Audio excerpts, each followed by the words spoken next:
Hola. Bueno, llegamos a la última de las 28 charlas. Me da cierta cosa, pero después seguiremos. Después vamos a seguir. Ya les cuento al final. Esta es la charla número 28, en la que hablaré sobre la alimentación de las embarazadas y al final haré una especie de epílogo de todo lo que hemos conversado en estos 28 charlas. Bueno, entonces, hablemos sobre hipótesis sobre la alimentación de las embarazadas. Son muy pocas las personas más mal alimentadas que las que están cursando un embarazo. No son muchas las personas que se alimenten peor que ellas, no son muchas. Desde siempre ha sido la cultura la que las ha inducido a la pésima alimentación a la que todas se someten. La cultura es quien nos da toda la sabiduría, pero también todas las malas costumbres. El arcaico consejo de comer el doble porque se está creando un nuevo ser, aparentemente ha de ser atemporal, porque ahora, como hace miles de años, se sigue a pie juntillas. El grave problema es que las embarazadas de ahora tienen a mano un sinnúmero de comestibles y bebidas non santas que hace poco más de un siglo no tenían. La gran variedad de elementos en base a carbohidratos de que disponen hoy transforma su alimentación en un verdadero caos. Y el antojo colabora. Ese apetito extravagante que todas manifiestan y que en medicina se llama pica. Casi siempre se orienta casualmente a ingerir hidratos de carbono. Las frutillas con crema chantilly de todos los cuentos y gags de televisión y cine son el ejemplo perfecto. La necesidad de practicarle cesáreas que van en aumento año a año podría, quizá a mi modo de ver, ser una de sus consecuencias. Todo en la mujer está cuidadosamente preparado para engendrar y parir hijos. El trabajo de la evolución natural con respecto a la perpetuación de la especie humana ha sido maravilloso. Pero el que le toca a ellas cuando están cumpliendo esa casi mágica función, desde que era muy joven, las mujeres embarazadas me han conmovido, me han maravillado, en serio. Pero desde hace casi hace cuatro décadas, un poco más de 4 décadas, aparte de todo eso me asustan, realmente me asustan. Cuando comencé a ponerme en contacto con todos los conflictos de la alimentación humana, advertí que las embarazadas son casi siempre las pacientes más problemáticas. No sé decir cuántos cientos de ellas me han consultado pidiendo consejo y ayuda para que en este embarazo no le pase lo mismo que les pasó en los anteriores, en donde aumentaron de peso descomedidamente y por obvias razones aquí totalmente inútil es hablar de medidas y de belteces. Tenemos que hablar de peso, no hay otra. De todas ellas apenas pasan de 50, no mucho más de 50, las que transcurrieron toda la gestación concurriendo a mi consultorio cada 2 semanas. La mayoría acompañada de su esposo, cosa que era muy bueno, y cuidando su alimentación como siempre les recomiendo. Podría usted pensar que algo más de 50 en algunas cientos es un muy alto porcentaje. No es muy alto porcentaje, pero debo recordarle que ellas han de concurrir tan solo por 6 o 7 meses, que son las únicas de mis pacientes que tienen fecha cierta de finalización de sus cuidados alimentarios intensivos, y que absolutamente todas tienen en exclusividad 4 ojos que la vigilan. Los de su obstetra y los míos. El par correspondiente a los esposos no cuenta, ya que la mayoría de las veces son ellos quienes les proveen de las famosas frutillas con crema. Pongámonos un poco más serios. Muchas de ellas vienen a la primera consulta muy preocupadas. En general ya han pasado por la misma situación una o más veces y no les ha ido muy bien con respecto a las pretensiones de sus obstetras referidas al peso máximo que les recomendaban, a pesar de que muchos de ellos son bastante permisivos. 12 a 15 kilos al fin del embarazo no los espanta. Pobres, están tan acostumbrados a aumentos tan descomunales que han llegado a felicitar a algunas porque tan solo han aumentado 14 kilos. Hagamos cuentas partiendo de una mujer que al concebir era delgada. ¿Qué ha de tener de más unos minutitos antes del parto con respecto a lo que tenía en el momento de la concepción? Hagamos cuenta.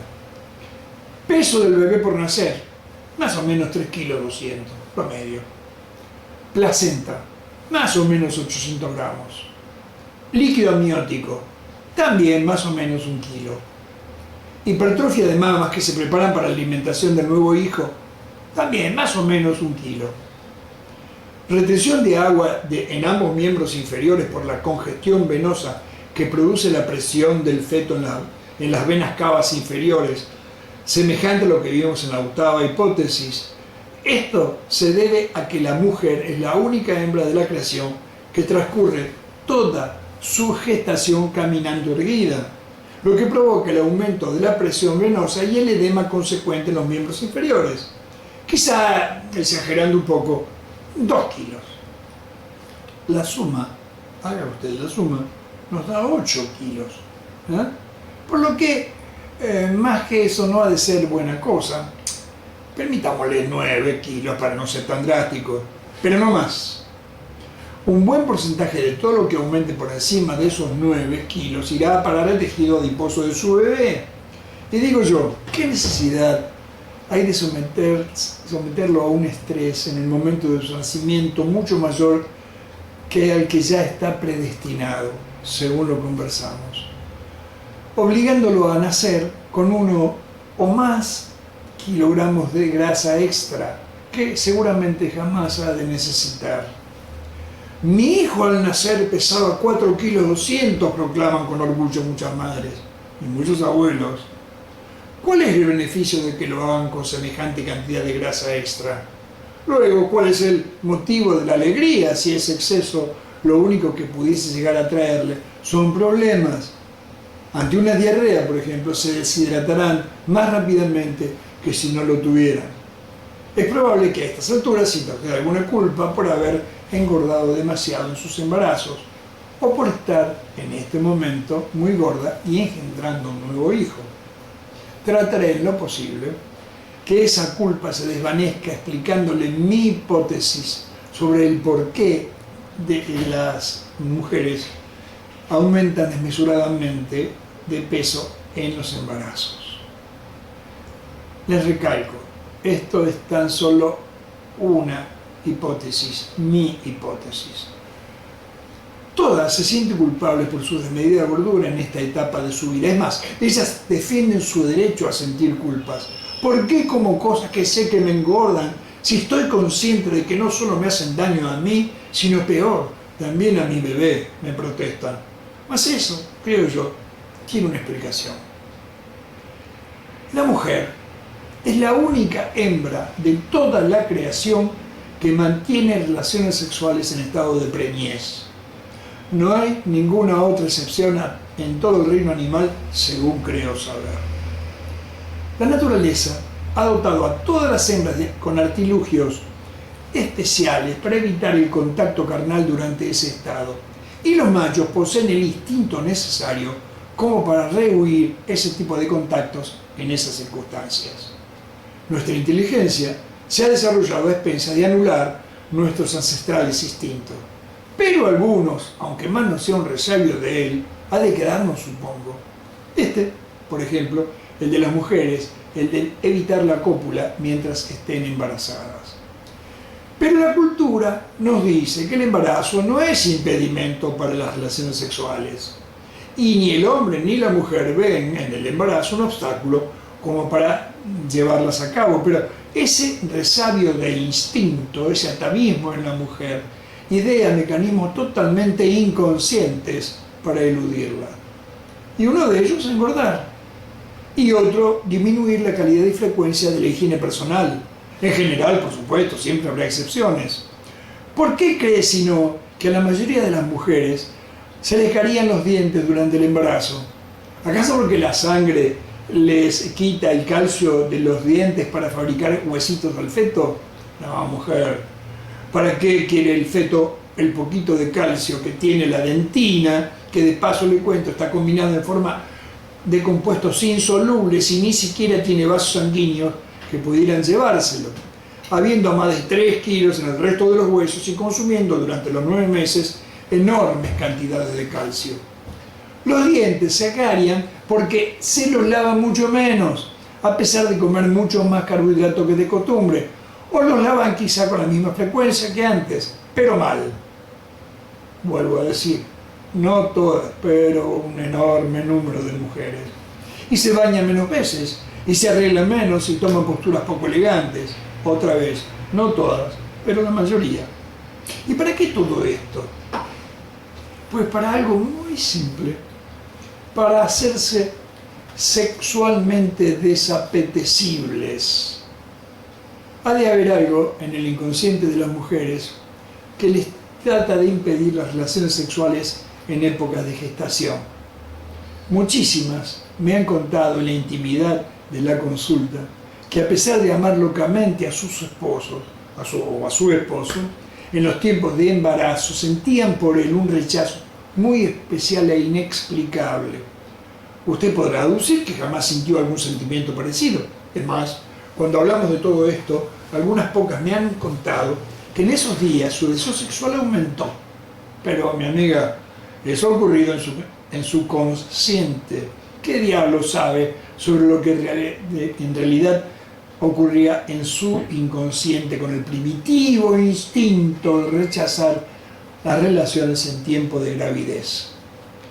Pero este conflicto también tiene solución. Si está embarazada o piensa estarlo, le ruego le haga escuchar esta hipótesis a su marido. Conversen ambos sobre el tema. Compartan la inquietud con su ginecólogo, su obstetra. Estoy seguro de que se pondrán de acuerdo en mantener relaciones tan solo cuando usted lo disponga. Es por el bien de los tres. Usted, su esposo y el hijo que lleva en su vientre. Mi experiencia me dice que cuando una pareja y yo discutíamos este tema, las cosas comenzaban a transcurrir más ordenadamente. A la compulsión por comer cosas engordantes me refiero. Y una buena noticia también, producto de la famosa evidencia. La mayoría de las más de 50 embarazadas que concurrieron puntualmente a la consulta y que se cuidaron según lo habíamos pactado, me contaron con asombro, mayor en las que no eran primerizas, que su nuevo bebé ya no necesitaba comer cada 2 o 3 horas como casi es regla universal. Este hecho, cuando comencé a advertir su frecuencia, me llamó la atención. Le pedí a un paciente entonces, que por esas épocas era el jefe de control de calidad de una importantísima usina pasteurizadora de leche acá de Rosario, que hiciera analizar la leche de madres que no consumían y que consumían carbohidratos, para lo que le procuré yo las muestras necesarias, sin que él supiera de quién era cada muestra. Estaban numeradas, eran 6. Los resultados fueron sorprendentes. Las leches de las mamás que seguían sin consumir glúcidos, tenían un 22% menos de azúcar, de lactosa, y alrededor de un 20% menos de grasas. Y por supuesto, una mayor proporción de proteínas de las que comían de todo. Eso hace que su poder alimenticio sea mayor, que se evacúen del estómago de sus hijitos más lentamente y que estos no engorden tanto como los de las madres que no observaban ningún cuidado. Por todo esto, desaparecieron los cólicos tan molestos que aquejan a todos los bebés y que son producidos por la espuma que forma en sus intestinos la semejante cantidad de lactosa que contienen las leches de madres que viven comiendo hidratos de carbono. Y esto es lo más atractivo para todas las mamás. Luego de la última mamada de la noche, algunas, desde solo unos pocos días después del nacimiento, dormían de un solo tirón entre 5 y 7 horas, lo que para todas era una especie de bendición celestial. Por el bien de su hijo y por su paz nocturna, trate de no consumir alimentos del tipo 3, mientras dure el periodo de amamantamiento. Los del tipo 2 en las medidas indicadas en la 15ª hipótesis. Y los del tipo 1 las veces que lo desee. Si alguna vez consume algo más que un poquito de carbohidratos concentrados, su hijo ha de reprochárselo con los llantos a causa de sus cólicos intestinales al día siguiente. Si se alimenta de la manera que le aconsejé, todos felices. Bueno, terminamos aquí con este apasionante tema de la gordura o obesidad, pero no quiero que nos despidamos de él sin leer a modo de colofón el epílogo del libro que dio origen a todas estas charlas, El secreto de la obesidad.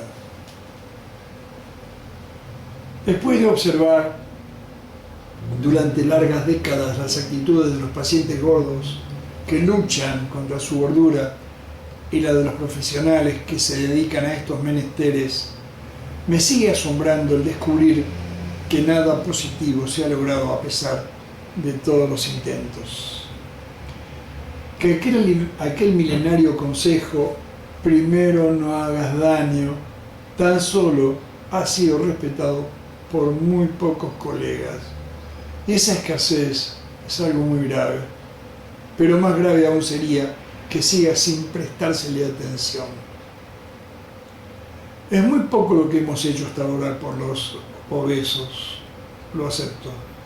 Tampoco es mucho lo que estamos consiguiendo con los hemetómanos y con los afágicos, también lo reconozco. Mas todos debemos aceptar que es mucho lo que podemos intentar para no empeorar su estado.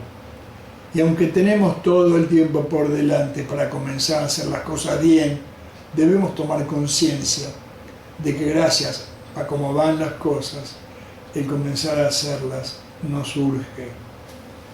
Mi utopía es que en la pared de enfrente de cada escritorio de los médicos que se dedican a tratar a pacientes gordos esté escrito en grandes y legibles letras el primum non nocere que nos enseñaron los antiguos maestros de la medicina. Los gordos no nos consultan porque les displace su gordura, sino porque sufren a causa de ella. No se puede seguir estafando su ilusión con tratamientos contranaturales. Es injusto que se trate de convencerlos de que están enfermos y así normalizar la actitud de medicarlos con fármacos que todos sabemos tienen más contraindicaciones y provocan más perjuicios que la mismísima gordura. No es moral que se les dé a tomar medicamentos que ningún médico en su sano juicio le prescribiría a su esposa o a alguno de sus hijos. Es inhumano que se les refuerce la culpa por su poca adhesión a las utópicas directivas que se les dan, sin siquiera tratar de averiguar el porqué oculto de ese desacato. Máxime cuando las indicaciones no hayan sido en sí mismas incumplibles. No está bien, a mi modo de ver las cosas, someterlos a costosas cirugías pretendiendo que con ellas obviarán su falta de fuerza de voluntad. Sería fantástico que dedicáramos mucho más tiempo a escucharlos para ayudarlos, o aunque más no fuese, para consolarlos. Sería hermoso y reconfortante ver desaparecer delante de nuestros ojos, consulta a consulta, la culpa que los ha torturado hasta el día en que decidieron pedir nuestro consejo. Sería heroico y hasta casi mágico que en el último de los extremos pueda uno decirle sincera y valientemente, sin ningún tipo de vergüenza ni apremio intelectual: no puedo hacer nada por usted, no sé cómo hacerlo, le aconsejo consultar con alguien más experimentado que yo. Muchos siguen servilmente las corrientes académicas porque no han tenido a un Guillermo Ferrari del CEL que les haya enseñado que si piensan diferente deben recordar que ellos mismos son médicos, que si la medicina ha progresado ha sido gracias a los médicos que han gritado sus nuevos descubrimientos sin importar quiénes eran o contra qué estructuras se enfrenten, por lo que tienen prohibido callar sus opiniones. La actitud servil hacia los maestros es 1000 veces peor que la rebeldía y la desobediencia, mucho peor que la falta de respeto que hacia ellos nos prohíbe el juramento hipocrático. Y valernos de esa actitud con el solo objeto de ganar dinero nos denigra más que la pobreza más indigna, porque los hombres podemos adaptarnos a la pobreza material, pero la pobreza ética acabará por envilecernos, y más viles seremos aquellos que, teniendo riqueza intelectual, aceptemos la opinión general porque simplemente es más cómoda, redituable y poco comprometedora. El dogma solo sirve para las religiones. La medicina no es una religión, es tan solo una ciencia viva, quizá la más viva de todas las ciencias, que como todo lo vivo crece, pero que jamás morirá, por lo menos no antes de que muera el último de los hombres. Pobre del médico que sin saberlo hace daño. Que Dios se apiade del médico que hace daño sabiendo que hace daño, y que ilumine a todo aquel que, amparado en su triste condición de dogmático, se resiste con todas sus fuerzas al tan bienhechor escepticismo. Sentí internamente que tenía la obligación de decir lo que hasta ahora he escuchado, porque estoy absolutamente convencido de que si pienso distinto de lo oficial, tengo terminantemente prohibido callarme la boca. Muchas gracias. Y por favor, vuelvan a escuchar todo nuevamente, y si les ha gustado, denle un último like, suscríbanse y recomiéndenselo a sus amigos. Porque estas charlas no terminan aquí. Lo que se ha acabado es el tema gordura-obesidad. En las próximas hablaremos de los mitos de la medicina. Eso será a partir del mes de marzo del año 2021. A partir de ese mes vamos a tener charlas como esta, pero hablando sobre los mitos en la medicina. Para ganar tiempo, si por allí surge en su mente algún mito o algo que le parezca mítico, coméntemelo en algunos renglones, así lo tomamos como tema. Yo tengo varios ya para conversar, pero por ahí van a surgir algunos nuevos.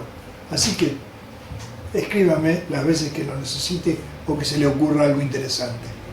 Chao, muchas gracias por haberme escuchado durante 28 charlas. Hasta el año que viene.